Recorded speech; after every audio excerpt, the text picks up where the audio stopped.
দেখেন আল্লাহ তাআলা এই যে সবকিছু ঘুরছে, ঘোরাঘুরি সমস্যার সমাধান বিজ্ঞান কিছুদিন আগে দিয়েছে। আর আপনি যদি সূরা ইয়াসিনের ভেতরে যান, কোরআনুল কারীমের বিজ্ঞানময় সূরা ইয়াসিনের ভেতরে রব্বুল আলামিন এই সমস্যার সমাধান আরো ১৫০০ বছর আগেই দিয়েছেন। ওয়াশ-শামসু তাজরি লিমুস্তাকাররিন লাহা যালিকা তাকদীরুল আজিজিল আলীম ওয়াল কমারা قدرناه منازل حتى عاد كالعرجون القديم لا الشمس ينبغي لها أن تدرك القمر ولا الليل سابق النهار وكل في فلك يسبحون الله تعالى বলছেন, সূর্যের জন্য আমি একটি কক্ষপথ ঠিক করে দিয়েছি, সূর্য তার ওই নির্ধারিত কক্ষপথে পরিভ্রমণ করছে। চন্দ্রের জন্য আমি একটি মঞ্জিল ঠিক করেছি, চন্দ্র তার সেই নির্ধারিত মঞ্জিলে পরিভ্রমণ করছে। সূর্য কখনো চন্দ্রের নাগালে যেতে পারে না, রাত কখনো দিনের আগে যেতে পারে না, প্রত্যেকেই তাদের আপন আপন কক্ষপথ অনুযায়ী সন্তরণ করছে। আসসালামু আলাইকুম ওয়া রাহমাতুল্লাহি ওয়া বারাকাতুহু। ইন্নাল হামদালিল্লাহিল্লাযী বিনি'মাতিহি তাতিম্মুস সালিহাত الذي علم القرآن خلق الإنسان وكرم وعلمه من البيان ما لم يعلم فسبحان الذي لا يحصى امتنانه باللسان ولا بالقلم نستغفره ونتوب إليه ونشهد أن لا إله إلا الله وحده لا شريك له ونشهد أن سيدنا وسندنا وحبيبنا وطبيبنا وطبيب أرواحنا محمدا عبد الله ورسوله أرسله بالحق بشيرا ونذيرا وداعيا إلى الله بإذنه وسراجا وقمرا منيرا أما بعد فقد قال الله تعالى في كلامه المجيد وفي فرقانه الحميد أعوذ بالله من الشيطان الرجيم بسم الله الرحمن الرحيم إن الله وملائكته يصلون على النبي يا أيها الذين آمنوا صلوا عليه وسلموا تسليما اللهم صل على محمد وعلى آل محمد كما صليت على إبراهيم وعلى آل إبراهيم إنك حميد مجيد اللهم بارك على محمد وعلى آل محمد كما باركت على إبراهيم وعلى آل إبراهيم إنك حميد مجيد বাংলাদেশের বাণিজ্যিক রাজধানী চট্টগ্রাম জেলার সীতাকুণ্ড উপজেলার ঐতিহ্যবাহী জয়াপাড়া যুব সমাজের উদ্যোগে আয়োজিত আজকের এই তাফসীরুল কোরআন মাহফিলের মুহতারাম স্বনামধন্য সুযোগ্য সভাপতি জনাব মোহাম্মদ রেজাউল করিম সাহেব আতালাল্লাহু উমরাহু ওয়া বারাকাল্লাহু ফি হায়াতিহি, আমরা সবাই বলি আমিন। মাহফিলে উপস্থিত সম্মানিত উলামায়ে কেরাম, আমার সামনে বসা সীতাকুণ্ড উপজেলার বিভিন্ন স্থান থেকে আগত আল্লাহর দ্বীন প্রেমী, কোরআন প্রেমী, সর্বস্তরের তাওহীদি জনতা, আপনারা সবাই কেমন আছেন? আলহামদুলিল্লাহ। আমাদেরকে ভালো রেখেছেন কে? আল্লাহ। আমাদেরকে সুস্থ রেখেছেন কে? আল্লাহ। কোরআনের এই মাহফিলে আসার তৌফিক দিয়েছেন কে? আল্লাহ। সেই আল্লাহর জন্য করছি আলহামদুলিল্লাহ। আপনাদের এই জয়াপাড়া এলাকায় এই বছর কি প্রথম মাহফিল হয়েছে না আপনারা আগে করেছেন? আরো প্রথম মাহফিল। আচ্ছা, অসুবিধা নেই। এই জন্যই প্রথম মানুষ যে কোনো কাজ হাতে নিলে ভুল হয়, আর মানুষ ভুল থেকে শিক্ষা নেয়, তাই না? তা আমাদের এই জয়াপাড়া এলাকার ভাইয়েরা যেহেতু এই প্রথমবারের মতো আয়োজন করেছেন, তাদের বেশ কিছু মিস্টেক ছিল। এই মিস্টেকগুলো তারা পরবর্তীতে সংশোধন করে নেবেন ইনশাআল্লাহ। সবচাইতে বড় কথা হলো আপনারা সাহস করে এত সুন্দর একটি প্রোগ্রামের আয়োজন করেছেন, এটি সবচাইতে বড় কথা, তাই না? এজন্য আমি দোয়া করছি আপনারা যারা কষ্ট করে আজকের এই মাহফিলের আয়োজন করেছেন, আল্লাহ তাআলা যেন আপনাদের কষ্ট, আপনাদের শ্রম, আপনাদের এই মেহনতকে কবুল করে নেয়। আজকের এই মাহফিলে আমরা যারা এসেছি, মাহফিল বাস্তবায়নে যারা সহযোগিতা করেছেন, আমরা দোয়া করছি কাল কিয়ামতের কঠিন বিভীষিকাময় দিনে আল্লাহ তাআলা যেন এই মাহফিলকে আমাদের সবার জন্য নাজাতের ওয়াসিলা বানিয়ে দেন। তো মাহফিল তো আমি বাদ এসা কথা বলবো, কমিটির ভাইয়েরা এভাবেই শিডিউল নিয়েছেন। যেহেতু আমাদের দেশে একটা সিস্টেম আছে, একটা ট্রেন্ড হয়ে গেছে, মানুষ মনে করে প্রধান অতিথি বানিয়ে রাত 9টা বা 10টা, সেহেতু আপনাদের জন্য উচিত ছিল পোস্টারে উল্লেখ করে দেওয়া যে বয়ান বা আলোচনার সময় বাদ এসা, তাহলে প্যান্ডেলের আর এরকম অবস্থা থাকতো না। কারণ আপনাদের এই কুমিরা, বাঁশবাড়িয়া বা সীতাকুণ্ড এলাকায় আমি বাদ আসরও মাহফিল করেছি, বাদ মাগরিবও মাহফিল করেছি। আলহামদুলিল্লাহ, পরিবেশ আল্লাহ তাআলার রহমতে ভালোই হয়েছিল সব সময়। তো এটা আপনাদের উল্লেখ করার দরকার ছিল। এক, আমি কিন্তু আপনাদের সবার জন্য দোয়া করে যাচ্ছি, কারণ প্রথমবার, আমি আগেই বলেছি, প্রথমবার যে কোনো কাজ করলে ভুল হয়, আর ভুল থেকে মানুষ কি নেয়? শিক্ষা নেয়। আমি অনেক খুশি হয়েছি যে আপনারা এই এলাকায় তাফসীরুল কোরআন মাহফিল আয়োজন শুরু করে দিয়েছেন। এটা অনেক মহৎ একটি কাজ আপনারা করেছেন। আপনারা তো চাইলে এই মাহফিল বাদ দিয়ে অন্য কোনো প্রোগ্রাম অ্যারেঞ্জ করতে পারতেন না, কিন্তু কোরআনের প্রতি আপনাদের ভালোবাসা রয়েছে। আপনারা কোরআনকে অনেক ভালোবাসেন, হৃদয়ে ধারণ করেন, লালন করেন, তার বহিঃপ্রকাশ আপনারা মাহফিল আয়োজন করে এর বহিঃপ্রকাশ ঘটিয়েছেন। বাচ্চারা যারা আছে কথা বলিও না, মাহফিলে মসজিদে বাচ্চাদেরকে নেওয়া যায়, কিন্তু মাহফিলগুলোতে বাচ্চাদেরকে আনলে এরা শোনার চেয়ে ডিস্টার্ব করে বেশি। এখন আপনারা কষ্ট করে আয়োজন করলেন, আমিও তো এসেছি আপনাদেরকে আলোচনা শোনাবার জন্য, তাই না? কিন্তু আলোচনা করার জন্য একটা সুন্দর পরিবেশের দরকার। একটি সুন্দর এনভায়রনমেন্ট না থাকলে, পরিবেশ ভালো না থাকলে সেখানে কথা বলা যায় না। এখানে মোবাইল নিয়ে যা দাঁড়িয়ে আছেন, বসে ক্যামেরাওয়ালারা আছে, এরা এমনিতে ইউটিউবে ছেড়ে দিবে, পরে ইউটিউব থেকে শুনেন। বসেন, সবাই যদি ক্যামেরাম্যান হয়ে যায় আর সবাই যদি সাংবাদিক হয়ে যায়, তাহলে তো অসুবিধা আছে, সস্তা হয়ে যায়। বসেন বসেন সবাই। আরেকজন ভাই পারলে কুকুরগুলাকে সরাইয়া দেন, আর এদিকে বাচ্চারা দৌড়াদৌড়ি করছে, একটু সরাইয়া দেন। যারা আছেন একটু নিশ্চুপ থাকেন। শোনেন, সবসময় লক্ষ লক্ষ মানুষ হওয়াটা গুরুত্বপূর্ণ না। মানুষ আমার 10 জন থাকুক, এই 10 জন লোককে যদি আমরা বুঝাতে পারি আর একজন লোক হেদায়েত পায়, এটাই সফলতা। বুঝতে পেরেছেন?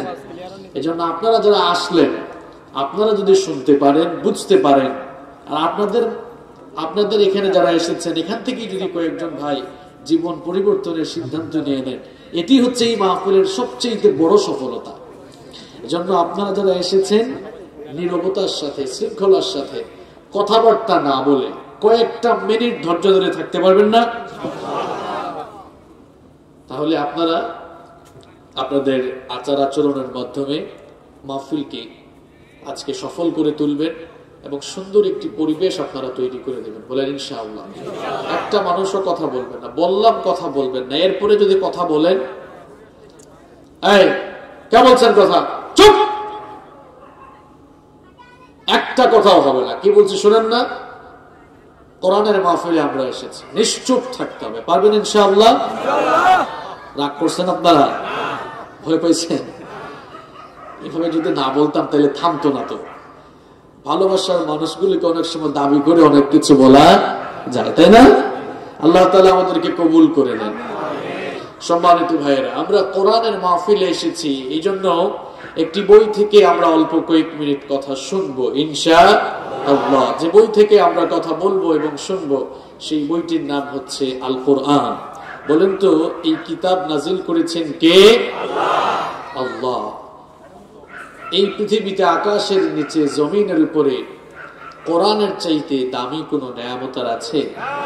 পৃথিবীতে কোরআনের চাইতে শ্রেষ্ঠ কোন বই আর আছে? পৃথিবীতে কোরআনের চাইতে শ্রেষ্ঠ কোন বই আর নেই। এখন প্রশ্ন হচ্ছে, পৃথিবীর সকল বইয়ের উপরে আল্লাহ তাআলা তার এই কিতাবকে শ্রেষ্ঠত্ব দিলেন, কিংবা সকল বইয়ের উপরে কোরআনের মর্যাদা, এটা আমরা সবাই জানি। কিন্তু যদি প্রশ্ন করা হয় কি কারণে কোরআন সকল বইয়ের উপরে শ্রেষ্ঠ, মর্যাদা সম্পন্ন, এটা কি সাইজের দিক থেকে? কথা বুঝেন না আপনারা?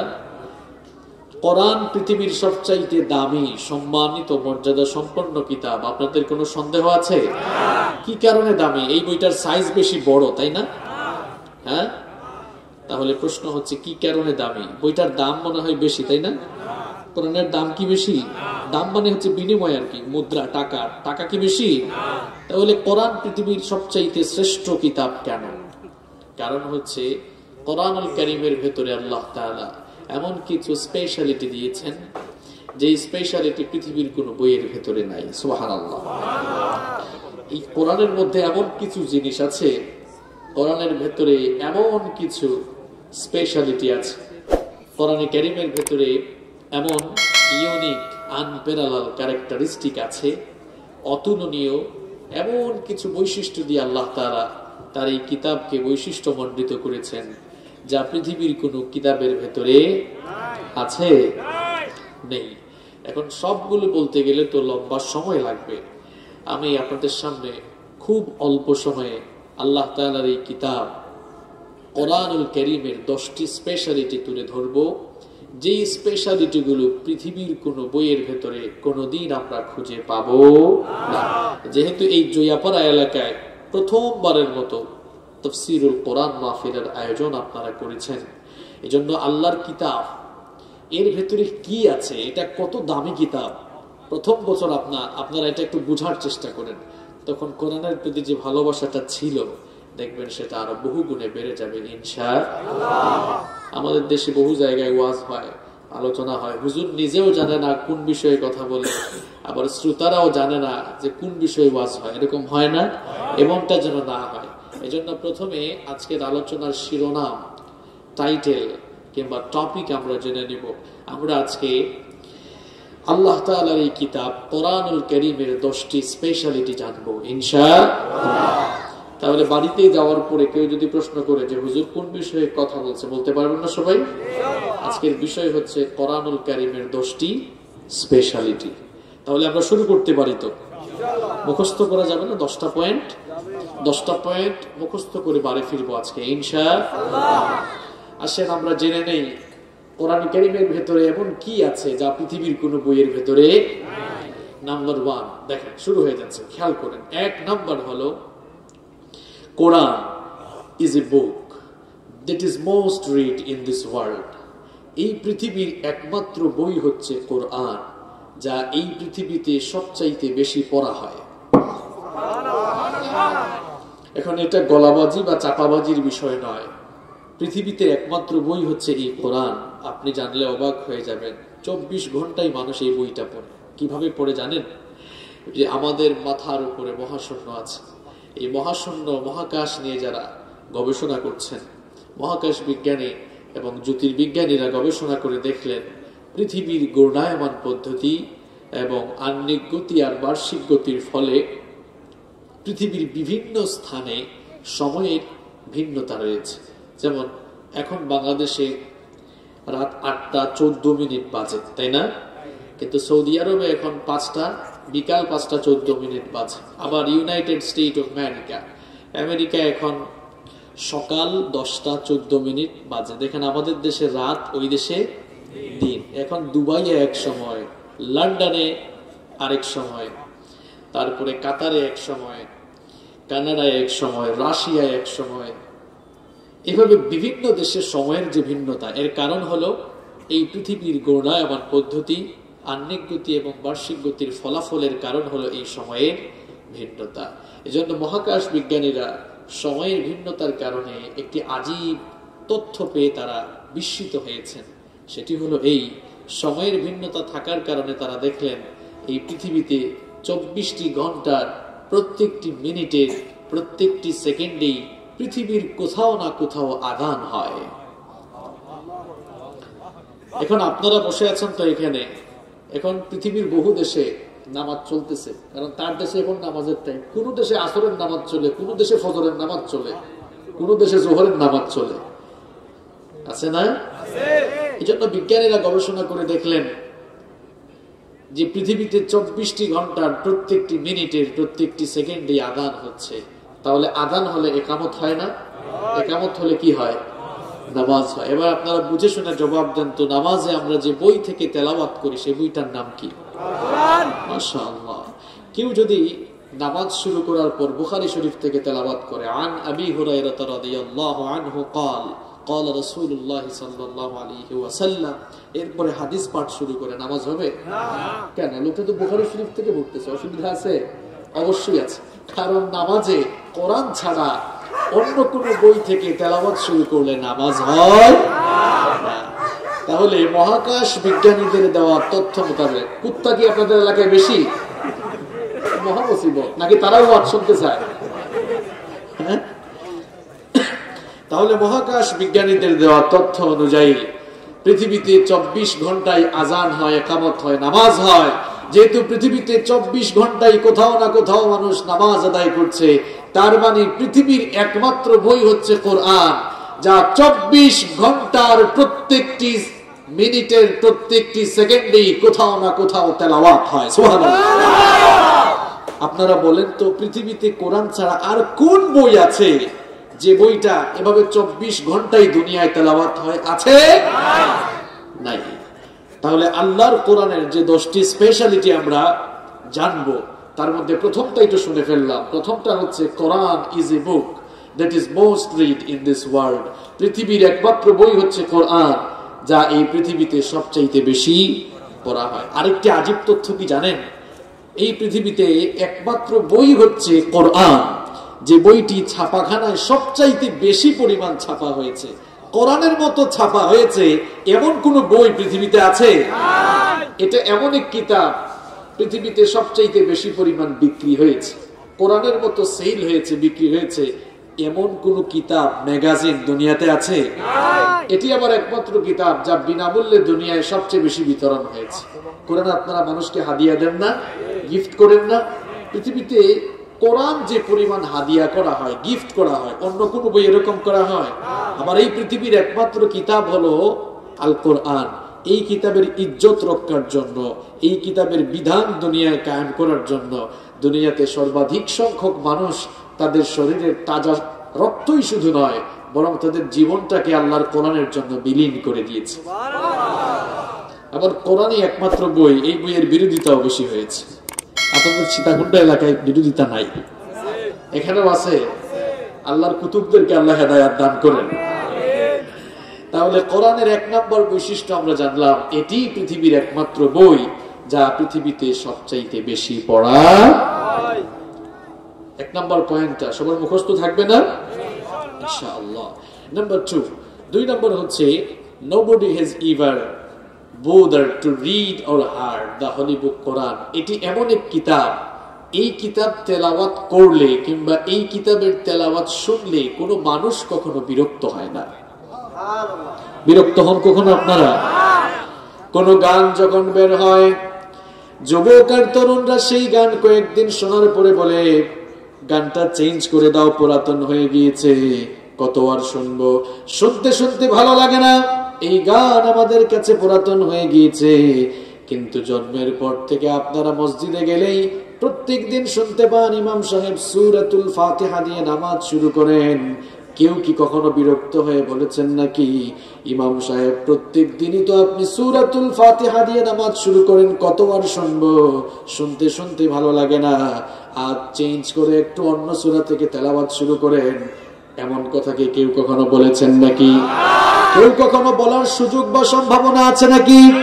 আমার ভাইয়েরা, আল্লাহর কিতাব কোরআনের অ্যাট্রাকশন হলো এই জায়গায়, এই কিতাব যিনি তেলাওয়াত করেন কিংবা এই কিতাবের তেলাওয়াত যিনি শুনেন, কেউ কখনো বিরক্ত হয় না। যিনি পাঠ করেন তিনিও বিরক্ত হন না, যিনি শ্রোতা শুনেন তিনিও কখনো বিরক্ত হন না। বরং দেখা যায় আল্লাহর কোরআনের প্রতি মানুষের আবেগ আর ভালোবাসা এত বেশি। আপনারা যারা হজ করেছেন, উমরা করেছেন, হারামাইন শরীফাইনে যারা সালাত আদায় করেছেন দেখেছেন, সেখানে যখন সালাত শুরু হয়ে যায় মানুষেরা কোরআনের তেলাওয়াত শুনে চোখের পানি ঝরাতে থাকে। কারণ এক এক আলেম এক এক কণ্ঠে কোরআন তেলাওয়াত করে। কারো কারো কণ্ঠ এত সুন্দর, কারো কারো ভয়েসে আল্লাহ এমন সুধা ঢেলে দিয়েছেন, তারা যখন তাদের সুললিত কণ্ঠে আল্লাহর কিতাব তেলাওয়াত করে মানুষের কলিজায় শিহরণ সৃষ্টি হয়ে যায়, মানুষের কলিজা শীতল হয়ে যায়, ঠান্ডা হয়ে যায়, মানুষ তখন মনের অজান্তে চক্ষু থেকে পানি ঝরায়। এটাই হচ্ছে আল্লাহর কোরআনের অ্যাট্রাকশন। এভাবে কিয়ামত পর্যন্ত কোরআনের তেলাওয়াত চলবে, মানুষেরা কোরআনের তেলাওয়াত শুনে শুনে কলিজা ঠান্ডা করবে। কিয়ামত পর্যন্ত কোরআনের তেলাওয়াত চলবে, কোরআনের তেলাওয়াত শুনে শুনে মানুষেরা কোরআনের সুশীতল ছায়া তলে এসে আশ্রয় গ্রহণ করবে। তাহলে কোরআনের 2 নম্বর বৈশিষ্ট্য আমরা জানলাম, এই বই যিনি তেলাওয়াত করেন আর যিনি শুনেন কেউ কখনো বিরক্ত হয়। কোরআনুল কারীমের 3 নম্বর স্পেশালিটি হলো, the number of the people who have memorized the holy book Quran is countless. এটি পৃথিবীর একমাত্র বই যেই বইয়ের মুখস্থকারীর সংখ্যা পৃথিবীতে সবচাইতে বেশি। বলেন তো, কোরআনের যত হাফেজ দুনিয়াতে আছে, অন্য কোন বইয়ের এত হাফেজ দুনিয়ায় আছে? তাওরাতের এত হাফেজ আছে? জাবুর, ইনজিল, বাইবেলের অল টেস্টামেন্ট, নিউ টেস্টামেন্ট, জিন্দাভেস্তা, ভেদ, রামায়ণ সহ পৃথিবীর কোন ধর্মীয় গ্রন্থ কিংবা কোন সাহিত্য কিংবা কোন দর্শনের কিতাব, কোন বইয়ের এত মুখস্থকারী আছে যত মুখস্থকারী কোরআনের আছে? আবার এই কোরআন যেন আমরা সহজেই মুখস্থ করতে পারি, এই জন্য এই কোরআনকে সহজ ভাষায় নাজিল করেছেন কে? কোরআনুল কারীমে রব্বুল আলামিন বলছেন, ওয়ালাকাদ ইয়াসসারনাল কুরআনা লিযিকরি ফাহাল মিন মুদ্দাকির। তোমাদের পড়ার জন্য, বুঝার জন্য, মুখস্থ করার জন্য এই কিতাব আমি সহজ ভাষায় নাজিল করেছি। এই কোরআন যদি সহজ না হতো, আপনাদের এলাকার হাফেজ ছেলেরা কিভাবে 30 পারা কোরআন মুখস্থ করে তাদের সিনায় রেখেছে বলেন? এটা মুখস্থ করার জন্য সহজ ভাষায় নাজিল করেছেন কে? আল্লাহ। উলামা যারা আছেন তারা খুব ভালো জানেন কোরআনের ভাষা আর সাহিত্যের ভাষার মধ্যে অনেক তফাৎ আছে। আরবি সাহিত্যের ভাষা আর কোরআনের ভাষার মধ্যে অনেক পার্থক্য, অনেক তফাৎ আছে। কোরআনের লফজ গুলোকে আল্লাহ তাআলা সহজ করে দিয়েছেন। এজন্য যে কোনো দেশের মানুষ, আমেরিকান মুসলমান, বাংলাদেশি মুসলমান, পাকিস্তানি মুসলমান, ইন্ডিয়ান মুসলমান, ভিন্ন দেশের ভিন্ন ভাষার মানুষ হলেও দেখা যায় কোরআন মুখস্থ করে ফেলতে পারে, কারণ এটিকে সহজ করে নাজিল করলেন কে? আল্লাহ। আর আমার দেশের হাফেজগুলা ব্রিলিয়ান্ট বললে ভুল হবে, কম হবে, এদেরকে ব্রিলিয়ান্ট বললে কম বলা হবে, বলতে হবে ট্রিলিয়ান্ট, কারণ এরা কোনো আন্তর্জাতিক প্রতিযোগিতায় অংশগ্রহণ করলে দেখা যায় আরব দেশের প্রতিযোগীদেরকে পেছনে ফালাইয়া এরা ফার্স্ট, সেকেন্ড, থার্ড হয়ে যায়। এই কোরআনকে সহজ করে নাজিল করেছেন কে? আল্লাহ। তাহলে কোরআনুল কারীমের 3 নম্বর স্পেশালিটি আমরা জানলাম, এটি পৃথিবীর একমাত্র কিতাব। এই কিতাবের হাফেজ, এই কিতাবের মুখস্থকারী দুনিয়ায় কম না বেশি? তাহলে আমরা কোন বিষয় নিয়ে কথা বলছি? কোরআনের 10টি স্পেশালিটি বলছি। কয়টা মনে আছে না খেয়ে ফেলছেন? 1 নম্বর কি বলেছিলাম? এটা ক্লাস টেস্ট চলে, লাস্টে ফাইনাল টেস্ট হবে। 1 নম্বর কি বলছিলাম? হ্যাঁ, সবচেয়ে বেশি পড়া হয় এই তো। 2 নম্বর কি বলছিলাম? না না, এটা তেলাওয়াত করলে বা শুনলে কেউ বিরক্ত। 3 নম্বর কি বললাম? এর মুখস্থকারীর সংখ্যা সবচাইতে বেশি। একটু জিকির করেন, লা ইলাহা ইল্লাল্লাহ, লা ইলাহা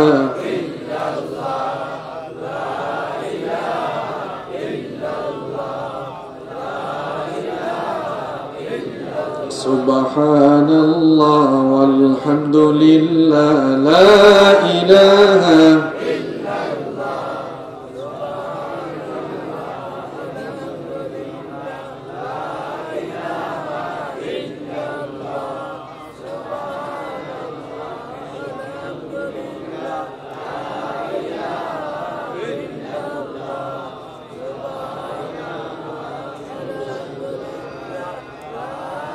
لا إله إلا الله محمد رسول الله صلى الله عليه وسلم। আচ্ছা, কয়টা বলছি আমরা?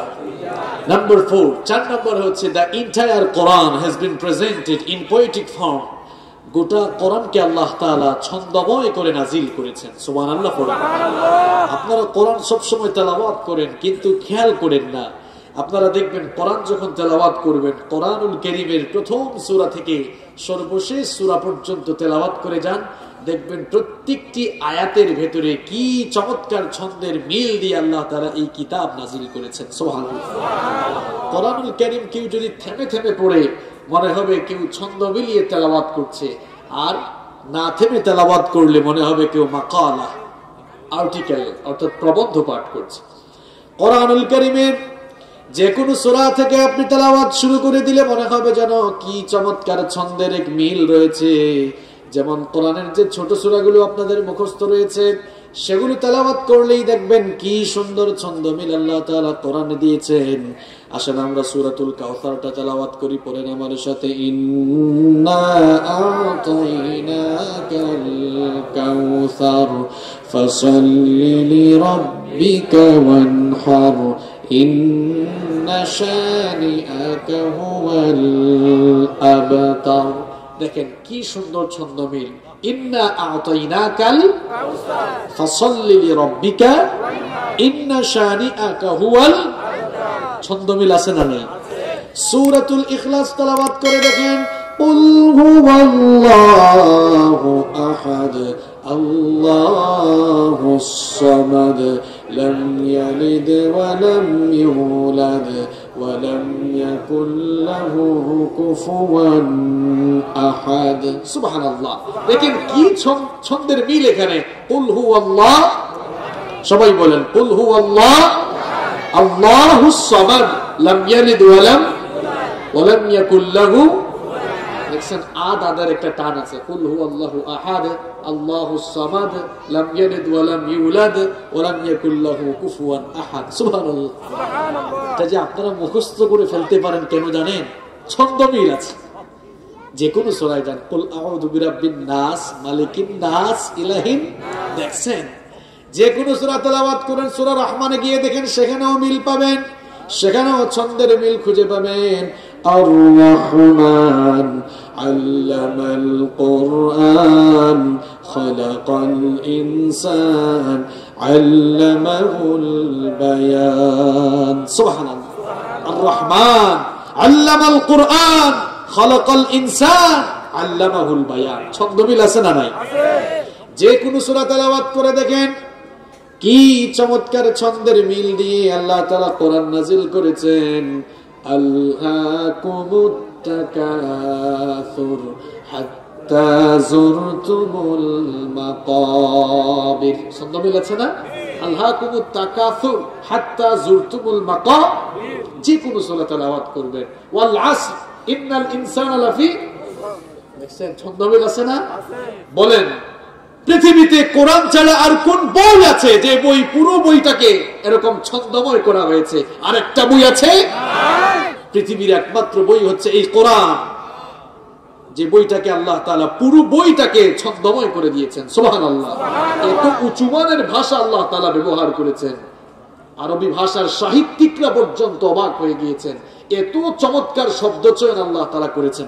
দেখেন আল্লাহ তাআলা তার পরিচয় দিতে গিয়ে আয়াতুল কুরসির ভেতরে কি বললেন, লা তাখুযুহু সিনাতু ওয়ালা নাওম। আমি যখন এই আয়াতটি নিয়ে পড়াশোনা করছিলাম, গবেষণা করছিলাম, সুবহানাল্লাহ, আমি অবাক হয়ে গেলাম। আল্লাহ তাআলা কি সুন্দর শব্দ চয়ন করলেন এখানে।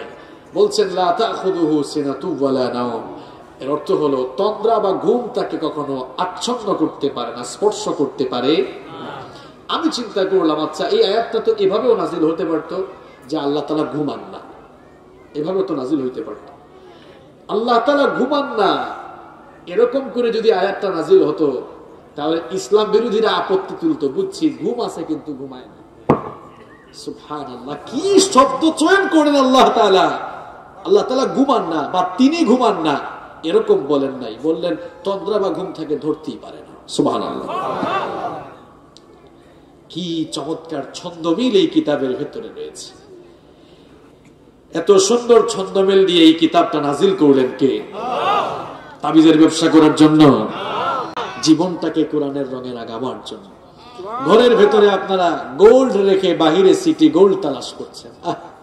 আফসোস, আল্লাহর কিতাবটা পড়ার, বুঝার, গবেষণার চেষ্টা করেন। আল্লাহ তৌফিক দান করেন।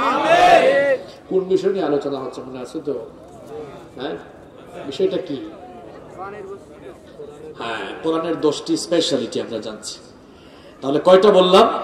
নাম্বার 5 নাম্বার হচ্ছে there is no contradiction between the holy book Quran and science. কোরআনের সাথে বিজ্ঞানের কোনো দ্বন্দ্ব আছে? অনেকেই বলতে পারে এখন তথ্য প্রযুক্তি অনেক সমৃদ্ধ হয়েছে, তথ্য প্রযুক্তি সমৃদ্ধ হয়ে যাওয়ায় গোটা পৃথিবী এখন গ্লোবাল ভিলেজে পরিণত হয়েছে, যার কারণে ঘরে বসে আমরা গোটা পৃথিবীর খবর নিতে পারি। কিন্তু ঘরে বসে গোটা দুনিয়ার খবর নেন, আর যতই তথ্য প্রযুক্তি আর বিজ্ঞানের বড়াই করেন, কোরআনের চেয়ে বিজ্ঞান কখনো আগাতে পারে নাই, পারবেও না। কেন পারবে না জানেন? এটা গলাবাজির বিষয় না, চাপাবাজির বিষয় না। আল্লাহ বর্তমান সময়ে বিজ্ঞান নতুন নতুন যত ইনোভেশন দুনিয়ার সামনে পেশ করছে, বিজ্ঞান যত নতুন নতুন তথ্য পৃথিবীর মানুষকে জানাচ্ছে, আপনি জানলে অবাক হয়ে যাবেন। আল্লাহ তাআলা এই কিতাবের ভেতরে সেই সায়েন্টিফিক থিওরি বা সেই সায়েন্টিফিক কথাগুলো আরো 1500 বছর আগে বলে দিয়েছেন। এই সুবহানাল্লাহ, আপনারা বলছেন ঠিক, কিন্তু আপনাদেরকে কেউ যদি বলে কই দেখান তো, দেখাইতে পারবেন? কেউ পারবেন না তো, কারণ এটা আপনারা ঝাড়ফুকের কিতাব বানাইছেন আর তাবিজ লেখালেখির কিতাব বানিয়েছেন। নো, এটা তাবিজের কিতাব নয়, it's the source of knowledge and science. এটা জ্ঞান বিজ্ঞানের উৎস। বুঝতে পেরেছেন কথা? কথা যদি বলতে যাই কথা তো বেড়ে যায়। দেখেন বিজ্ঞান যত জিনিস আবিষ্কার করছে সব কিছু দেখা যাচ্ছে কোরআনের কাছে পরিত্যক্ত হয়ে যাচ্ছে। কোরআনের কাছে এটা পুরাতন, বিজ্ঞানের কাছে নতুন, কিন্তু কোরআনের কাছে। আমি 2টা এক্সাম্পল দিয়ে শেষ করি। আর যদি বিস্তারিত শুনতে চান, দেখবেন কোরআন বিজ্ঞান নিয়ে আমার বিস্তারিত বেশ কয়েকটি আলোচনা ইউটিউবে আছে, সেখানে শুনবেন।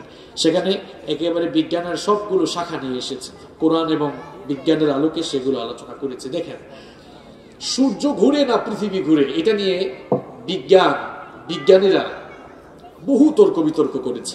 সর্বপ্রথম টলেমি বলেছিলেন যে পৃথিবী স্থির, পৃথিবীকে কেন্দ্র করে সূর্য তার চারপাশে পরিভ্রমণ করছে, ঘুরছে। টলেমির এই থিওরি বেশি দিন টিকে নাই। 1512 সালে নিকোলাস কোপারনিকাস বললেন টলেমি এতদিন যা বলেছে সব ভুয়া, মিথ্যা। আমি গবেষণা করে দেখেছি যে সূর্যও ঘুরে, পৃথিবীও ঘুরে, তুমিও ঘুরো, আমিও ঘুরি, সবকিছুই ঘুরে। এখন তো স্যাটেলাইটের যুগ চলে আসছে, স্যাটেলাইটের যুগ হওয়ায় এখন সবকিছু জানা আরো সহজ হয়ে গিয়েছে। দেখেন আল্লাহ তাআলা এই যে সবকিছু ঘুরছে, ঘোরাঘুরি সমস্যার সমাধান বিজ্ঞান কিছুদিন আগে দিয়েছে। আর আপনি যদি সূরা ইয়াসিনের ভেতরে যান, কোরআনুল কারীমের বিজ্ঞানময় সূরা সূরা ইয়াসিনের ভেতরে রব্বুল আলামিন এই সমস্যার সমাধান আরো ১৫০০ বছর আগেই দিয়েছেন। ওয়াশ-শামসু তাজরি লিমুস্তাকাররিন লাহা যালিকা তাকদীরুল আজিজিল আলীম ওয়াল কমারা কদ্দারনাহু মানাজিলা হাত্তা আদা কাল উরজুনিল القديم لا الشمس ينبغي لها أن تدرك القمر ولا الليل سابق النهار وكل في فلك يسبحون আল্লাহ তাআলা বলছেন সূর্যের জন্য আমি একটি কক্ষপথ ঠিক করে দিয়েছি, সূর্য তার ওই নির্ধারিত কক্ষপথে পরিভ্রমণ করছে। চন্দ্রের জন্য আমি একটি মঞ্জিল ঠিক করেছি, চন্দ্র তার সেই নির্ধারিত মঞ্জিলে পরিভ্রমণ করছে। সূর্য কখনো চন্দ্রের নাগালে যেতে পারে না, রাত কখনো দিনের আগে যেতে পারে না। প্রত্যেকেই তাদের আপন আপন কক্ষপথ অনুযায়ী সন্তরণ করছে। দেখেন পৃথিবীর আকৃতি নিয়ে বিজ্ঞান কিছুদিন আগে সমাধান দিয়েছে। পৃথিবীটা কেমন বলেন তো আপনারা? হ্যাঁ, কি আবার বলেন তো? এই তো একজন ভালো করে বলছে, সব ফেল করছেন আপনারা। আহারে, এই স্যাটেলাইটের যুগে বুঝি পৃথিবী সম্পর্কে এই ধারণা আপনাদের না? পৃথিবী গোল কে বলছে আপনাদেরকে? পৃথিবী গোল নয়। দেখেন সুবহানাল্লাহ, এই কিতাবটা কেমন কিতাব, কেন পড়েন না আপনারা এই কোরআন? প্রাচীন কালের মানুষ মনে করত পৃথিবী মনে হয় চ্যাপ্টা কিংবা সমতল। বিজ্ঞানের উৎকর্ষ সাধনের ফলে পরবর্তীকালে মানুষ জানলো পৃথিবী গোলাকার। আর এটি কে বলেছিলেন জানেন? তার নামটা কি কে বলতে পারবেন? কে বলতে পারেন না? Francis Drake. 1597 সালে তিনি জলপথে দুনিয়ার চারপাশ ঘুরে এরপরে বলেছিলেন যে আমি ঘুরে ঘুরে দেখছি পৃথিবীটা আসলে গোল। বিজ্ঞানের উৎকর্ষ সাধনের ফলে পৃথিবী গোল মানুষ জানলো, কিন্তু আধুনিক বিজ্ঞান বলল যে প্রাচীনকালের বিজ্ঞানীরা যা বলছে ভুল বলছে, এরা সঠিক তথ্য দিতে পারে নাই। এখন স্যাটেলাইটের যুগ হওয়ার কারণে আধুনিক বিজ্ঞান বলল যে পৃথিবী আসলে গোলাকার নয়, বরং পৃথিবী হচ্ছে ডিম বাকৃতির। ডিম বুঝেন তো আপনারা? চট্টগ্রামের আঞ্চলিক ভাষায় ডিমকে আপনারা কি বলেন? হ্যাঁ, এদিকে আরো কে জানে কি বলছে? আন্ডা। আমাদের সিলেটে বলে এন্ডা, আর আপনাদের এখানে বলে আন্ডা। সিলেটের কিছু কিছু জায়গায় আবার আরবিও আছে, কয় বৈদা। আরবিতে কিন্তু ডিমকে বাইদা বলা হয়, তাই না? তো যাই হোক, আন্ডা বুঝেন তো আপনারা? আন্ডাটা কি গোল? আন্ডা কি গোল? গোল না। তো পৃথিবীটা হচ্ছে আন্ডার মতো গোল, মানে ডিম বাকৃতির। মুরগির ডিম না, আবার উট পাখির ডিম। এটা বিজ্ঞান কয়েক বছর আগে বলছে, কিন্তু আপনি জানেন এই কথাটাও রব্বুল আলামিন ১৫০০ বছর আগে বলেছেন। ওয়াল আরদা বাদা যালিকা দাহাহা, আর আমি জমিনকে বিস্তীর্ণ করেছি। কেমন বিস্তীর্ণ? আল্লাহ তাআলা বলছেন দাহাহা। উলামায়ে কিরাম যারা আছেন তারা নিশ্চয়ই জানবেন, আরবি ভাষা যারা ভালো জানেন তারা জানবেন। এই যে অ্যারাবিক ডিকশনারি গুলো খুলে দেখবেন, দাহা মানে হচ্ছে, দাহা বলা হয় আরবিতে উট পাখির ডিমকে। আল্লাহ তাআলা বলছেন যে জমিনটাকে আমি এমন বিস্তীর্ণ করেছি, উট পাখির ডিমের মতো ডিম বাকৃতির করে জমিনকে বিস্তীর্ণ করেছে। সুবহানাল্লাহ। দেখেন বিজ্ঞান এত তর্কাতর্কি, এত ঠেলাঠেলি, কিলাকিলির পরে সমাধানে আসছে কিছু কাল আগে। আর কোরআনে এই সায়েন্টিফিক ইনফরমেশন ১৫০০ বছর আগে দিলেন কি? আল্লাহ। তাহলে বলেন কোরআন আগে না বিজ্ঞান আগে? কোরআন আগে না বিজ্ঞান আগে?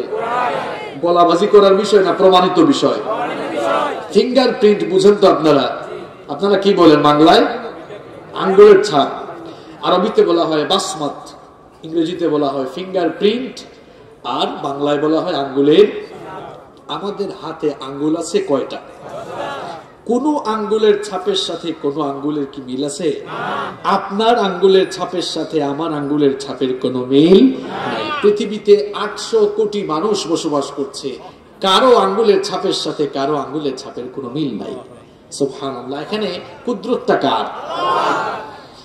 আপনার আঙ্গুলের ছাপের সাথে আমার আঙ্গুলের ছাপের মিল নাই, এই জন্য জালিয়াতির সুযোগ যেন কেউ না নেয়।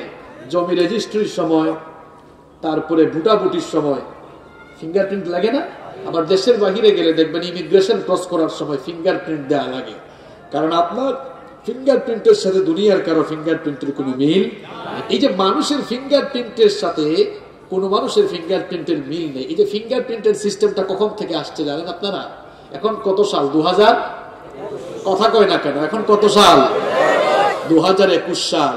1800 সালের পরে পৃথিবীর মানুষ জানতে পারছে প্রথম যে আঙ্গুলের ছাপ বলে একটা জিনিস আছে, যেটার সাথে কারো কোনো মিল নাই। 1856 সালে ব্রিটিশ বিজ্ঞানী উইলিয়াম হার্সাল তিনি মানব দেহের উপরে গবেষণা করে এই তথ্য দুনিয়াবাসীকে জানিয়েছিলেন। কিন্তু আপনি জানলে অবাক হয়ে যাবেন, মানুষের অভিন্ন এই ফিঙ্গারপ্রিন্টের কথা 1500 বছর আগে রব্বুল আলামিন কোরআনুল কারীমে বলে দিয়েছেন।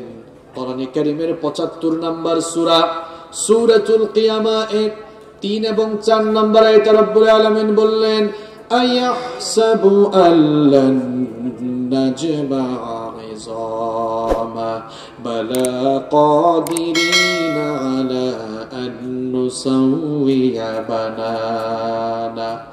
আল্লাহ তাআলা তাদের কথার জবাব দিয়েছেন যারা মনে করে মানুষ মরে যাওয়ার পর মানুষের হাড্ডি মাংস অস্থি পিঞ্জর সবকিছু যখন আলাদা আলাদা হয়ে মাটির সঙ্গে মিশে যাবে, মরে যাওয়ার পর সব যখন একেবারে ছিন্ন ভিন্ন আলাদা হয়ে বিলীন হয়ে যাবে, কিয়ামতের দিন কে আবার আমাদেরকে জিন্দা করবে? এই ধরনের লোকগুলোর কথার জবাব দিয়ে আল্লাহ তাআলা বলছেন, আয়াহসাবু আল্লান নাজমা' 'ইযামা, তোমরা কি মনে করছো আমি তোমাদের অস্থি পিঞ্জর গুলো একত্রিত করতে পারবো না? এমন কথা যারা বলো তোমাদেরকে বলছি শোনো, বালা কাদিরিনা আলা আন নুসাউইয়া বানানা, আমি কেবল তোমাদের শরীরের অস্থি পিঞ্জর হাড্ডি আর মাংসগুলোই নয়, বরং তোমাদের প্রত্যেকের হাতের আঙ্গুলের অগ্রভাগের যে ছাপ রয়েছে সেই অভিন্ন ফিঙ্গারপ্রিন্ট পর্যন্ত একত্র করতে সক্ষম। সুবহানাল্লাহ। তাহলে কোরআন আগে না বিজ্ঞান আগে? তো বিজ্ঞানের এই কিতাবটা আপনার ঘরে আছে, আপনারা তো এখনো পড়াও শিখলেন না, কোন দিন অর্থ বুঝবেন আর কোন দিন এটা করবেন? এই জন্য এই দেশে কোরআনের রাজ কায়েম হচ্ছে না, এই দেশে ইসলামী শাসন আসতেছে না। কেন জানেন? আপনারা কোরআনটা এখনো বুঝার চেষ্টা করছেন না। কোরআনটা বুঝার চেষ্টা করার দরকার আছে না নাই? চেষ্টা করার দরকার না, কোরআন শেখা ফরজ, এটা নফলও না মুস্তাহাবও না। আমার দেশের শিক্ষা ব্যবস্থার ভেতরে কোরআন আছে না? পাবলিক কথা কয় না কেন? আছে।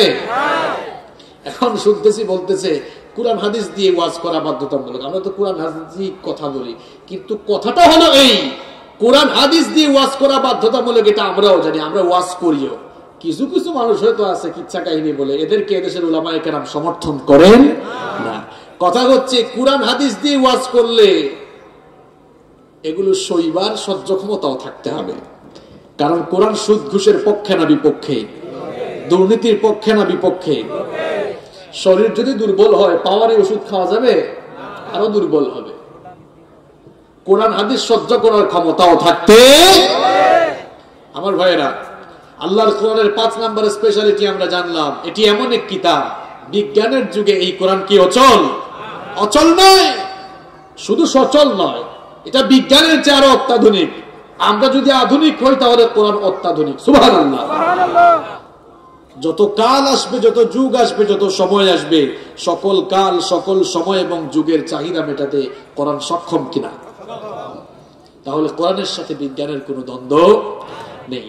নাম্বার 6 নাম্বার হচ্ছে কোরআন এটি এমন এক কিতাব, এই কিতাবের ভেতরে কোনো ভুল নেই। আপনারা যে কোনো বই পড়লে দেখবেন বইয়ের প্রথমেই লেখা, সম্মানিত পাঠক বৃন্দ, এই বইটি পড়ে কোনো জায়গায় মিস্টেক দেখলে, ভুল দেখলে সংশোধনী দিবেন, পরবর্তী সংস্করণে আমরা এটাকে পরিমার্জন করব। আপনারা বলেন তো, আল্লাহ তাআলা কি কোরআনের শুরুতে বলেছেন যে আমার বান্দারা কোরআন পড়ার সময় ভুল পাইলে তোমরা তোমাদের মাবুদ আল্লাহকে জানাইও, পরবর্তী তিনি এটা ঠিক করে দিবেন? এরকম কোন কথা আছে? আল্লাহ তাআলা কি বললেন? এই আমার গোলামেরা শোনো, যালিকাল কিতাব লা রাইবা ফি হুদাল লিল মুত্তাকিন, this is the book, the most authentic book in this world, whereof there is no doubt about it, and it's a guidance for those who are muttaqin। এমন কিতাব দিয়েছি, এখানে ভুল পাওয়া তো দূরের কথা, ভুল আছে এ ব্যাপারে সন্দেহ করা যায় না। সুবহানাল্লাহ। এই কিতাবের ভুল ধরার জন্য যারা এসেছে তারা নিজেরাই নিজের জীবনের ভুল খুঁজে পেয়ে ইসলামের সুশীতল ছায়াতলে আশ্রয় গ্রহণ করতে বাধ্য হয়েছে। সুবহানাল্লাহ। ডক্টর মরিস বুকাইলির নাম শুনছেন না আপনারা? তার লেখা একটি বিখ্যাত বই গোটা দুনিয়ায় স্বীকৃতি পেয়েছে। বইটার নাম কি? কোরআন, বাইবেল ও বিজ্ঞান। এটা নাই? দি 100 হচ্ছে মাইকেল এইচ হার্টের লেখা, বিশ্বের শ্রেষ্ঠ 100 মনীষীর জীবনে। এটা কে লিখেছেন? Michael H heart. তো ডক্টর মরিস বুকাইলি ছিলেন ফ্রান্সের নাগরিক। তিনি ফ্রান্সের বিখ্যাত সার্জন ছিলেন। 1981 থেকে 1995 সাল পর্যন্ত ফ্রান্সের প্রেসিডেন্ট ছিলেন ফ্রাসুয়া মিত্রা। তার শাসন আমলে 80 দশকের শেষের দিকে ফ্রান্সের সরকার মিশরের সরকারের কাছে চিঠি লিখল, ফেরাউনের মরদেহ, ফেরাউনের লাশকে প্রত্নতাত্ত্বিক গবেষণার জন্য তার মরদেহ আমাদের দেশে পাঠান। মিশরের সরকার রাজি হয়ে পাঠালো। এরপরে প্যারিসে একটি হসপিটালের বিশেষ ওয়ার্ডে ফেরাউন বাবার লাশটা ঢুকানো হলো। কেন? প্রত্নতাত্ত্বিক গবেষণার জন্য। সেই রিসার্চ টিমের প্রধান ছিলেন ফ্রান্সের বিখ্যাত surgeon professor doctor Morris Bucaille. এবার গবেষণা করে তারা দেখলেন যে ফেরাউনের লাশের মধ্যে লবণের কিছু অংশ পাওয়া গেল। বলেন তো, সাগরের পানি লোনা পানি না মিঠা পানি? সবাই বলেন, লোনা পানি না মিঠা পানি? যেহেতু লবণের কিছু অংশ পেল, তারা কনফার্ম হয়ে গেল, বুঝছি তাহলে এই ফেরাউন না সাগরে ডুবে মরছে। একজন তখন বলল ডক্টর মরিস বুকাইলিকে, স্যার, হে যে সাগরে ডুবে মরছে আর তার লাশ নিয়ে যে আমরা এখন গবেষণা করব, এটা কিন্তু মুসলমানদের ধর্মীয় গ্রন্থ কোরআনের ভেতরে এসেছে। আল্লাহু আকবার বলবেন না? ডক্টর মরিস বুকাইলি অবাক হয়ে গেল।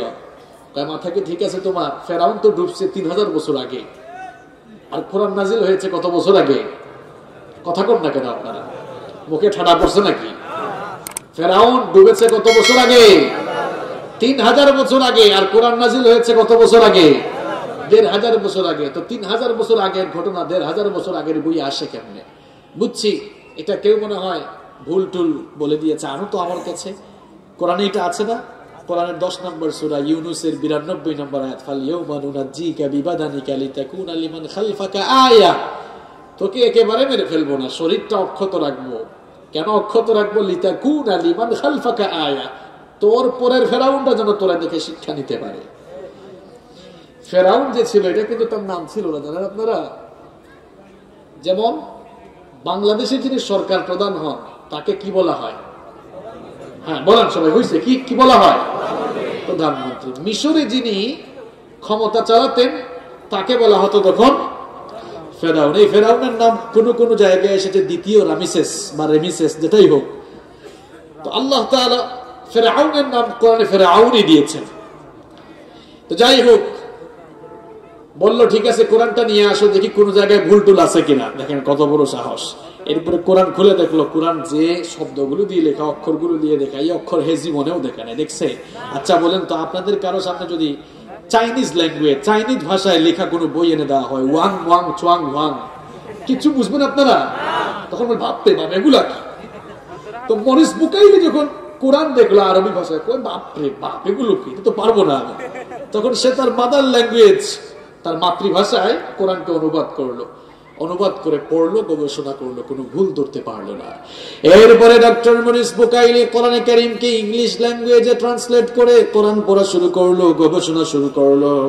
তারপরেও কোরআনের কোনো ভুল ধরতে পারে না। ডক্টর মরিস বুকাইলি মনে করলো কোরআন যেহেতু আরবি ভাষায় নাজিল হয়েছে, সুতরাং আরবি ভাষা শিখে তারপরে যদি আরবি ভাষায় কোরআন পড়ি, গবেষণা করি, তাহলে এই কোরআনের ভুল ধরতে পারবো।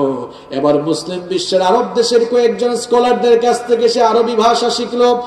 এরপরে সে আরবি ভাষায় কোরআন পড়া শুরু করলো। কোরআনের প্রথম সূরা সূরাতুল ফাতিহা থেকে নিয়ে কোরআনুল কারীমের সর্বশেষ সূরা সূরাতুন নাস পর্যন্ত পুরো কোরআন সে পড়লো, গবেষণা করলো, একটা ভুলও ধরতে পারলো না। শেষ পর্যন্ত দুনিয়ার মানুষদেরকে জানিয়ে দিল, ও দুনিয়ার মানুষেরা শোনো, আমি ডক্টর মরিস বুকাইলি এসেছিলাম কোরআনের ভুল ধরার জন্য। কোরআনের ভুল ধরতে এসে দেখি এই কোরআন আমার নিজের জীবনের ভুল বের করে দিয়েছে। কোরআনের ভুল খুঁজতে এসে অবশেষে মুসলমানও, এটা আল্লাহর কিতাব, এর ভেতরে কোনো ভুল আছে? এটাই পৃথিবীর একমাত্র নির্ভুল কিতাব, যার ভেতরে একটা ভুলও নাই। সুবহানাল্লাহ। নাম্বার 7, কোরআনুল কারীমের 7 নাম্বার স্পেশালিটি হচ্ছে আল্লাহ তাআলার এই কিতাব। এটি এমন এক কিতাব, এই কিতাবের মতো কিতাব কারো দ্বারা বানানো সম্ভব? আরে ভাই, এই কিতাবের মতো কিতাব বাদ দেন, এই কিতাবের যে সূরাগুলো আছে, সূরার মতো একটা সূরা বানানো যাবে? সূরা তো দূরের কথা, আয়াতের মতো আয়াত বানানো যাবে? একটা শব্দ বানানো যাবে না। It's quite impossible to create a book like Holy Quran. কোরআনের মতো কোরআন বানানো কারো দ্বারা সম্ভব? যারাই বানাতে গিয়েছে জালিয়াতিতে ধরা পড়েছে। মুসাইলামার নাম শুনছেন তো আপনারা? হাতে কে মুসাইলামাটা? কে? হ্যাঁ, ভণ্ড নবুয়তের দাবিদার ছিল। মুসাইলামা যখন তাকে নবী বলা শুরু করলো, লোকেরা বলল, কি ব্যাপার মুসাইলামা, তুমি যে তোমাকে নবী বলা শুরু করলা, তোমার কাছে কি জিবরিল আসে না? জিবরিলের সাথে তোমার কি দেখা সাক্ষাৎ হয় না? তোমার উপরে কি সূরা বা আয়াত নাজিল হয় না? মুসাইলামা কায়দা করে উত্তর দিল, দেখো ভাই, আমি তো মাত্র নবী হয়েছি, নতুন নবী হয়েছি, জিবরিল আমার কাছে আসবে, সূরা বা আয়াত নাজিল হবে, একটু টাইম দাও, সময় দাও, কারণ আমি তো নতুন নবী। কিছুদিন পর লোকদেরকে ডেকে বলল, লোকেরা শোনো, গত রাতেই আমার কাছে জিবরিল আসছিলেন। লোকেরা বলল অবাক হয়ে, তাই তোমার কাছে কি কোনো সূরা বা আয়াত নাজিল হয়েছে নাকি? কয় হয়েছে তো। কোন সূরা? কয় সূরাতুল ফিল। কুরআনেও কিন্তু একটা ফিল আছে, আলাম তারা কাইফা ফাআলা রাব্বুকা বিআসহাবিল। এই ফিল না, এটা মুসাইলামার ফিল। মুসাইলামা বলল আমার কাছে সূরা ফিল নাজিল হয়েছে। তখন লোকেরা বলল ঠিক আছে, তেলাওয়াত করে শোনাও। মুসাইলামা এবার তেলাওয়াত শুরু করলো, আল ফিল মালফিল ওয়ামা আদরাকা মালফিল লাহু যানাবু ওয়াবিল ওয়ালাহু খুরতুবুন তাবিল। কিছু বুঝছেন আপনারা? অর্থ বলবো? আলফিল হাতি, মালফিল হাতি কি, ওয়ামা আদরাকা মালফিল আপনি কি জানেন হাতি কি? হাতির ডেফিনেশন চলতেছে, হাতির পরিচয় দেওয়া হচ্ছে এই সূরার মধ্যে। লাহু যানাবু ওয়াবিল, তার লেজ আছে, ওয়ালাহু খুরতুবুন তাবিল, তার লম্বা একটি সুর আছে। লোকজন শুনে বলল, মুসাইলামা তুই যে একটা মিথ্যাবাদী, ভণ্ড, ধোঁকাবাজ আর প্রতারক, এটা প্রমাণ হওয়ার জন্য আর কিচ্ছু লাগবে না, এই সূরাটাই যথেষ্ট। কোরআনের মতো কোরআন বানাতে যারাই যাবে এরা ধরা খেয়ে যাবে। নাস্তিক যারা, নাস্তিক কারা? যারা স্রষ্টায় বিশ্বাস করে না। তারা বলে দেয়ার ইজ নো গড, স্রষ্টা বলতে কেউ নেই। কেন? তাদের দাবি হলো থাকলে তো দেখতাম। আনসিন ইজ নাথিং, যা দেখা যায় না তা বিশ্বাস করা যায় না। আমি মাঝে মাঝে একটা কথা বলি, যেমন কুকুর তেমন মুগুর দরকার। যেমন কুকুর তেমন কি দরকার? মুগুর। বুঝেন তো আপনারা? এরকম কোন নাস্তিক আপনাদের সামনে পড়লে বলবেন, এই তুই যে বললি যা দেখা যায় না তা বিশ্বাস করা যায় না, তোর বাপ যে তোরে জন্ম দিছে এটা কি তুই দেখ সত্য? তখন হেই বলবে যে না। তা আপনি বলবেন যে যদি কোনো কিছু না দেখে বিশ্বাস করা যায় না, তোর বাপ তোকে জন্ম দিছে এটাও তো তুই দেখস নাই, তার মানে আজ থেকে তোর বাপ না, তোর জন্মের মধ্যেই দোষ আছে। আয়না ছাড়া নিজের পিঠ দেখা যায়? এই শরীরের স্রষ্টাকে দেখতে চাও? দেখা যাবে কিয়ামতের দিন আল্লাহ তাআলা জান্নাতীদের সামনে চলে আসবেন। সুবহানাল্লাহ। আমরা যেন সেই সমাবেশে থাকার সুযোগ পাই, আল্লাহ কবুল করো। এখন সৃষ্টিকে দেখে স্রষ্টাকে অনুভব করে নিতে হবে। তা আমি যেই কথা বলছিলাম, নাস্তিকরা জাতের মাতাল, তাহলে ঠিক আছে। আপনারা বলবেন হুজুর কেমনে তাহলে ঠিক? দেখবেন এরা বলে স্রষ্টা বলতে কেউ নাই, কিন্তু বলেন তো আপনারা পৃথিবীতে আজ পর্যন্ত আপনারা কি শুনছেন যে পৃথিবীর কোন নাস্তিক এই কথা বলছে যে কোরআন এটি আল্লাহর বাণী না? বলছে? কারণ হেতে ভালো করেই জানে এই যে জাতের মাতাল, তাল ঠিক আছে, ভালো করেই জানে। এটা বললেই তো বলবে ঠিক আছে, তোর মতো নাস্তিক পারলে একটা কোরআন বানা, পারবে? ধরা খেয়ে যাবে। জাতে মাতাল, তালে ঠিক। এজন্য কেউ এটা বলতে পারে না। যারাই বলছে ধরা খাইছে। যেমন মুসাইলামা ধরা খাইছে, খায় নাই? ধরা খাইছে। তাহলে আমরা কোরআনের 7 নম্বর স্পেশালিটি জানলাম, আল্লাহর কোরআনের শব্দের মতো একটা শব্দ কারো দ্বারা বানানো সম্ভব। কোরআনুল কারীমের 8 নম্বর বৈশিষ্ট্য হলো এটি এমন এক কিতাব, এই কিতাবের হেফাজতকারী স্বয়ং কে? ইন্না নাহনু নাযালনা যিকরা ওয়া ইন্না লাহু লাহাফিজুন। আল্লাহ তাআলা বলছেন নিশ্চয়ই কোরআন নাজিল করেছি আমি, আর এর হেফাজতের সংরক্ষণের সবটুকু দায়িত্ব নিয়েছি আমি। সুবহানাল্লাহ। এজন্য যেই কোরআনের হেফাজতের দায়িত্ব আল্লাহ নিজে নিয়েছেন, এই কোরআন, এই কোরআনের আওয়াজ, এই কোরআনের আন্দোলন থামিয়ে দেওয়া দুনিয়ার কারো দ্বারা সম্ভব নয়। এটা সম্ভব? কোন জায়গায় আগুন লাগলে আগুন নেভানোর জন্য কেউ যদি গিয়ে লাঠি দিয়ে বাড়ি মারে, ওই আগুনের তেজ বাড়বে না কমবে? আগুন লাগা জায়গায় লাঠি দিয়ে বাড়ি মারলে আগুনের তেজ যেমন বাড়ে, যেখানেই কোরআনের আওয়াজ শোনা যায়, যেখানেই কোরআনের গণজোয়ার বা গণবিস্ফোরণ শুরু হবে, সেই গণজোয়ার বা গণবিস্ফোরণ থেকে যারা রুখে দিতে চাইবে কিংবা যারা থামিয়ে দিতে চাইবে, সেই ময়দান, সেই জনপদ, সেই জায়গা কোরআনের বিপ্লব, কোরআনের রাজ কায়েমের জন্য আরো উর্বর হয়ে যাবে। এটাই পৃথিবীর বাস্তবতা। যারাই কোরআনের আওয়াজকে থামিয়ে দিতে চেয়েছে, তারা নিজেরাই ধ্বংস হয়ে ধ্বংসের আস্থা করে নিক্ষিপ্ত হয়েছে। আমরা কোরআনের পক্ষে না বিপক্ষে? কোরআনের পক্ষে থাকলে মর্যাদা বাড়াবেন কে? মর্যাদার পয়েন্টটাও চলে আসছে। আল্লাহর কোরআনের 9 নম্বর স্পেশালিটি হলো, এর কাছে যেই আসে তার মর্যাদা বাড়ে না কমে? সবাই একটু বুঝে শুনে জবাব দিয়েন। যেই ফেরেশতা এই কোরআন নিয়ে আসলেন, সকল ফেরেশতার উপরে এই ফেরেশতার মর্যাদা কম না বেশি? যেই ভাষায় এই কিতাব নাজিল হলো, পৃথিবীর সকল ভাষার উপরে এই ভাষার শ্রেষ্ঠত্ব কম না বেশি? যার উপরে এই কিতাব নাজিল হলো, দুনিয়ার সকল মানুষের উপরে তার মর্যাদা কম না বেশি? এবার বলেন তো, যেই মাসে কোরআন নাজিল হয়েছে, সকল মাসের উপরে ওই মাসটার দাম কম না বেশি? যেই রাতে কোরআন নাজিল হয়েছে, সকল রাতের উপরে ওই রাতের দাম কম না বেশি? এখন কাঠ দিয়ে ফার্নিচার বানানো হয়, সোফা বানানো হয়, আসবাবপত্র বানানো হয়, এগুলোর সাথে পা লাগলে কেউ কখনো সালাম করে না, সম্মান বা ভক্তি করে না। কিন্তু কাঠের 2টা ছোট্ট টুকরা দিয়ে যখন রেহাল বানানো হয়, আর রেহালের উপরে যখন আল্লাহর কিতাব কোরআন রাখা হয়, মানুষের পায়ের সাথে রেহাল লাগলে মানুষেরা সঙ্গে সঙ্গে বুকের সাথে জড়িয়ে ধরে চুমু খায়, সম্মান করে, ভক্তি করে। কারণ এই কাঠের 2টা টুকরার উপরে আল্লাহর কিতাব কোরআন রাখা হয়েছে। এই জন্য বিশাল একটা সোফার চাইতেও কাঠের 2টা টুকরার মর্যাদা বেড়ে গিয়েছে, কারণ এই কাঠের টুকরার উপরে আল্লাহর কিতাব রাখা হয়েছে। এই জন্য কাঠের টুকরার মর্যাদা বেড়েছে না কমেছে? আবার দেখেন, আপনাদের বাসা বাড়িতে আলনায়, আলমারিতে কাপড় থাকে, আপনারা কি আলনা বলেন না অন্য কিছু বলেন? আলনা।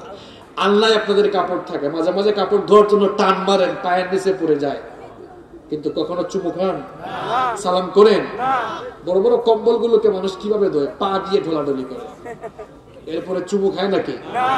কিন্তু কাপড়ের ছোট্ট টুকরা দিয়ে যখন গিলাফ, জিলবাব বা বস্তুনি বানানো হয়, কাপড়ের সেই ছোট্ট টুকরা যখন মানুষের হাত থেকে পড়ে যায়, সঙ্গে সঙ্গে বুকের সাথে জড়িয়ে ধরে চুমু খায়, সম্মান করে, ভক্তি করে। কারণ ছোট্ট এই কাপড়ের টুকরা দিয়ে আল্লাহর কিতাব কোরআনকে পেঁচানো হয়েছে। এই জন্য ছোট্ট এই কাপড়ের টুকরার মর্যাদা বেড়েছে না কমেছে? সীতাকুণ্ডের ভাইরা ভালো করে শুনেন, আপনারাও যদি আল্লাহর কিতাবের কাছে চলে আসেন, যেই কিতাবকে আপনারা ঘরের উপরে রেখেছেন, ওই কিতাবটাকে উপর থেকে নামিয়ে আল্লাহর কিতাব কোরআন পড়ার যদি শুরু করে দেন, বুঝা শুরু করে দেন, এরপরে কোরআন অনুযায়ী যদি জীবনটা গঠন করেন, কোরআনের রঙে নিজেদের জীবনকে যদি রাঙাতে পারেন, আপনাদের মর্যাদাও আল্লাহর কাছে বেড়ে যাবে। আর যখন আপনারা কোরআনের সাথী হয়ে যাবেন, কোরআনওয়ালা মানুষ হয়ে যাবেন, এই কোরআন কিয়ামতের দিন আপনার পক্ষে দাঁড়াবে। মুসলিম শরীফের হাদিস, আল কুরআন হুজ্জাতুল লাকা আও আলাইক। এই কোরআন হয় আপনার পক্ষের সাক্ষ্য হবে অথবা আপনার বিপক্ষের সাক্ষ্য হবে। আপনারা যদি কোরআনওয়ালা হয়ে যান, কোরআনের রঙে রঙিন হয়ে যান, তাহলে এই কোরআন কিয়ামতের দিন আপনার সামনে দাঁড়িয়ে আল্লাহর সঙ্গে ঝগড়া করে আপনাকে জান্নাতে নিয়ে যাবে। কোরআনের রঙে রঙিন হয়ে যান, এই কোরআন আল্লাহর সামনে, কোরআন কিয়ামতের দিন আল্লাহর সাথে ঝগড়া করবে, ততক্ষণ আল্লাহ আপনাকে জান্নাত দিবেন না যতক্ষণ। সুবহানাল্লাহ। কোরআন পড়তে রাজি আছেন তো? আল্লাহ কবুল করেন। তাহলে কোরআনের 9টা স্পেশালিটি আমরা বললাম। নাম্বার 10, আল্লাহর কোরআনের 10 নম্বর স্পেশালিটি হলো, it's the problem solving methodology. এটি হচ্ছে সকল সমস্যার সমাধানকারী গ্রন্থ। কোরআনুল কারীম এমন একটি কিতাব যার মধ্যে আপনি আপনার জীবনের সকল দিক এবং বিভাগের সকল সমস্যার সমাধান খুঁজে পাবেন। এজন্যই তো আমরা বলি, সকল সমস্যার সমাধান দিতে পারে আল কোরআন। আপনার ব্যক্তি জীবন, পারিবারিক জীবন, সমাজ জীবন, অর্থনৈতিক জীবন, রাষ্ট্রীয় জীবন, এক কথায় জীবনের সার্বিক দিক এবং বিভাগকে পরিচালনার চূড়ান্ত গাইডলাইন হচ্ছে আল্লাহর কিতাব কোরআন। এর মধ্যে সকল জিনিসের সমাধান রয়েছে। আপনাদের জীবনে গ্যাঞ্জাম লেগে গেছে, আপনাদের জীবনটা জঙ্গার লেগে গেছে। জঙ্গার বুঝুন তো আপনারা, জঙ্গার ছুটাতে হলে এই কোরআনের কাছে আসতে হবে। সমাধান পেতে হলে কোরআনের কাছে। সমাধান চাও যদি জীবনে মরণে, ফিরে যাও খুঁজে নাও চোখ রাখো কোরআনে। সমাধান চাও যদি জীবনে মরণে, ফিরে যাও খুঁজে নাও চোখ রাখো কোরআনে। তবেই পাবে সুখ শান্তির ঠিকানা, তবেই পাবে সুখ শান্তির ঠিকানা, যদি মেনে নাও তুমি মনে প্রাণে। সমাধান চাও যদি জীবনে মরণে, ফিরে যাও খুঁজে নাও চোখ রাখো কোরআনে। আল্লাহ কবুল করেন।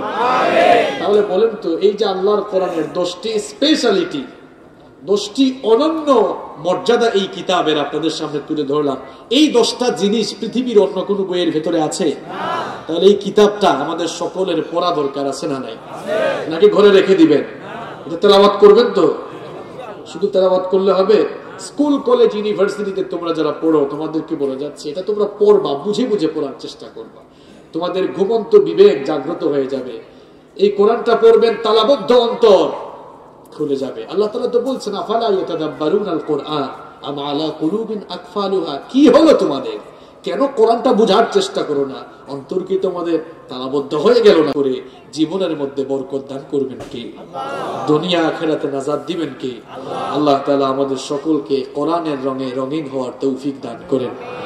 আব্দুল হালিম হেলালি ভাই আপনাদের সামনে কোরআন থেকে আলোচনা করে তিনিই আপনাদেরকে সাথে নিয়ে মোনাজাত করবেন। এই মাহফিল থেকে বরকত নিয়ে বাড়ি যাওয়ার জন্য আমরা একেবারে মোনাজাত করে বাসায় ফিরবো। সবাই রাজি আছেন?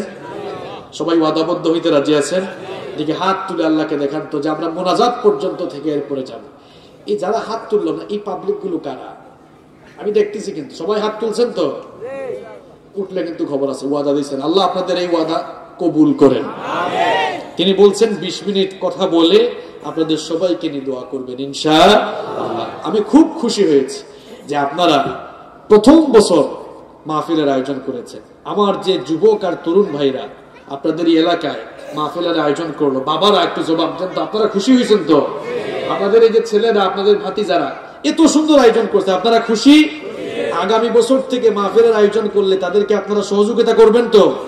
এরা এবছর ছোট করে আয়োজন করছে, আমার বিশ্বাস আপনারা যদি তাদেরকে একটু সাহস দেন। এটা কি রাজনৈতিক সমাবেশ না? এই যে আজকে আমরা কোরআন থেকে কিছু কথা শুনতে পারলাম, এরা এই আয়োজনটা করছে বলে। যারা আয়োজন করেছে আমি দেখলাম সব ইয়াং ছেলে পেলে, এরা যদি আগামীতে উদ্যোগ নেয়, আপনারা সবাই তাদেরকে সহযোগিতা করবেন তো? করবেন তো সবাই? আগামী বছর আপনারা যেন এই প্রোগ্রামটা আরো বড় করে করতে পারেন। আল্লাহ তাআলা যেন আপনাদেরকে সেই তৌফিক দান করেন। আমি আপনাদের মাহফিলে আসতে পেরে অনেক খুশি হয়েছি, কারণ যখনই দেখলাম এটা প্রথম মাহফিল, খুব খুশি হয়েছে। তার মানে আপনারা শুরু করছেন। আমিও দোয়া করে গেলাম আল্লাহ যেন আপনাদেরকে আগামী বছর থেকে আরো সুন্দর করে এই মাহফিলটি করার তৌফিক দান করেন। আমরা সবাই বলি আমিন। হাদা মা ইনদি ওয়াল ইলমু ইনদাল্লাহ। আসসালামু আলাইকুম ওয়া রাহমাতুল্লাহি ওয়া বারাকাতুহু। চলে আসুন।